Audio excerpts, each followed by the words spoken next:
misi holistik dan pertumbuhan gereja. Jadi strategi kontekstual untuk pelayanan di wilayah 3T, terdepan, terluar, dan tertinggal.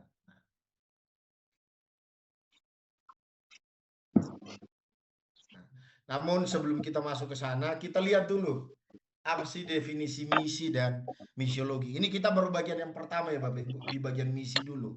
Nanti bagian yang kedua itu kita masuk di bagian yang namanya pertumbuhan gereja. Nah, definisi misi kita lihat di sana atau mission. Nah, misi merupakan cabang dari disiplin teologi Kristen, bukan suatu usaha yang tidak memihak atau netral, tetapi justru menurut David Bosch memandang dunia dari perspektif komitmen iman dalam pandangan Kristen. Secara etimologi, istilah misi berasal dari bahasa Latin yaitu missio yang mempunyai arti pengutusan atau pengiriman. Kata ini berasal dari akar kata mittere yang berarti mengutus atau mengirim. Nah, di dalam konteks kekristenan, misi merujuk kepada pengutusan Allah dan pengutusan gereja untuk melaksanakan kehendaknya di dunia. Ya. Dalam perjanjian baru, istilah Yunani disebut sebagai apostelo. Ini juga dipakai berarti mengutus dengan otoritas. Ya. Ini saya ambil dari David Bosch, Transformasi Misi Kristen, ya, bukunya. Nah, kemudian kita lihat Bapak Ibu, bagaimana dengan misiologi? Nah, misiologi ini adalah ilmu yang pembicaraannya membahas tentang pokok-pokok penyelamatan jiwa-jiwa yang masih terhilang bagi Yesus Kristus. Jadi misi adalah cabang dari disiplin teologi, sedangkan misiologi adalah pembahasannya tentang penyelamatan jiwa-jiwa yang masih terhilang bagi Yesus Kristus. Nah, Haryanto GP dalam diktatnya berjudul Misiologi, Jongkook Kim mengutip Barfing yang berpandangan bahwa misiologi dapat mendefinisikan secara singkat sebagaimana ilmu yang memberi tekanan pembelajaran pada sejarah pengabaran kabar baik atau Injil dalam skala dunia serta pelayanan. Nah, juga gereja dalam konsepnya berdasarkan Alkitab.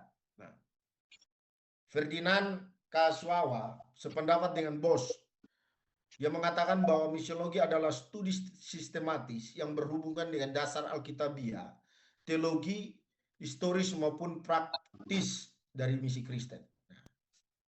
Kemudian Verkuil menjelaskan bahwa misiologi adalah ilmu yang fokus mempelajari tindakan atau perbuatan keselamatan Allah Bapa, Allah Anak, dan Allah Roh Kudus dengan maksud memperluas atau memperbesar kerajaan Allah.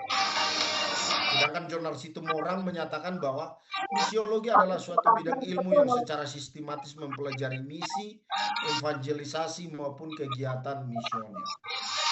Jadi menurut Jonar, misiologi ini adalah ilmu yang mempelajari apa itu misi secara sistematis, bagaimana penginjilan, dan bagaimana kegiatan misioner atau kegiatan penginjilan atau bermisi itu dilakukan. Ini kata daripada Joner.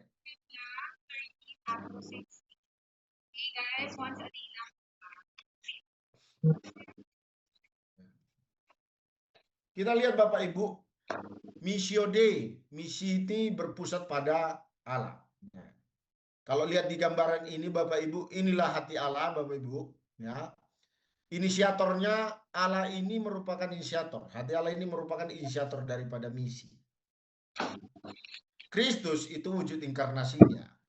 Nah, dari Kristus sebagai wujud inkarnasi, Roh Kudus ini adalah kuasa dan penuntut. Nah, gereja kalau bagian sini, ya, jadi ini Allah, ya, di dalamnya ada Kristus, ya, Bapak Ibu. Kemudian ini Roh Kudus. Lapisan kedua ini Roh Kudus. Baru yang ketiga ini gereja. Nah, pinggirnya ini apa? Ini dunia. Jadi misi adalah kerinduan di hatinya Tuhan. Ya. Misi adalah apa yang menjadi isi hatinya Tuhan.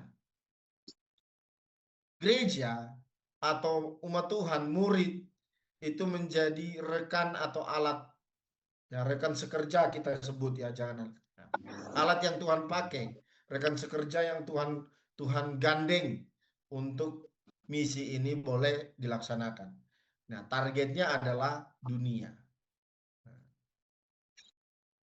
Sehingga dikatakan di sana bukan eklesiosentris, ya.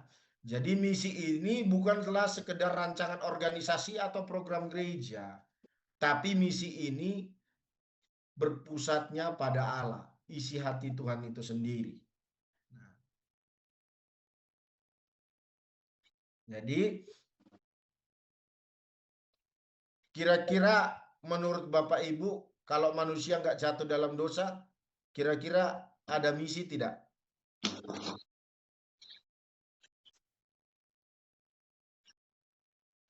Tetap ada, Pak. Boleh dijelaskan kenapa tetap ada? Karena pada dasarnya bukan Tuhan yang menggagalkan itu, Bapak. Ya. Yang menggagalkan adalah Manusia sendiri. manusia sendiri. Siapa manusia pertamanya yang menggagalkan? Adam dan Hawa. Adam dan Hawa. bukan Hawa dan Adam. Sama aja ya, Pak, karena kolaborasi.